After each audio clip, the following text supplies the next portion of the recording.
Can you fucking believe this? No, it was my fault. I didn't think that Suri was flying after me again. She always flies after you. Always. Told you to purr her I away. tried to go downstairs and take care of my hand that she bit. It wasn't my intention to. Well, obviously She does it not wasn't. need to be out. If we're all running around working.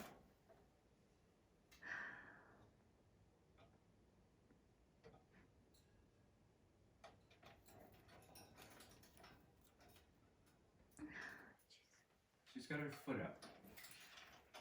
So she's relaxing now. Leave her She's alone. still flipping her wing. If her foot is up and she's stretching her wings, all the birds do that. Sammy does that shit She constantly. doesn't do that She's with got one her wing. foot up. Now she's relaxing. She's doing it again. Because she's balancing on her foot. She She's just got never slammed in done the that. fucking door. Of course she's fucking relaxing. She's stretching her wing. The same right wing she's flipping. She's not doing it to her left. She's doing it to her right. She's stretching it out because she knows she was in the door. Because she was doing the same thing when her wing got caught in her cage. They do it because they're stretching it out after it gets injured. Suri, you okay, baby bird?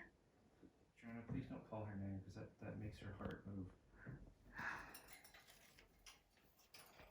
Well, maybe not shine the light on her either. Yeah, don't shine the light on her either, baby. Do you have the light?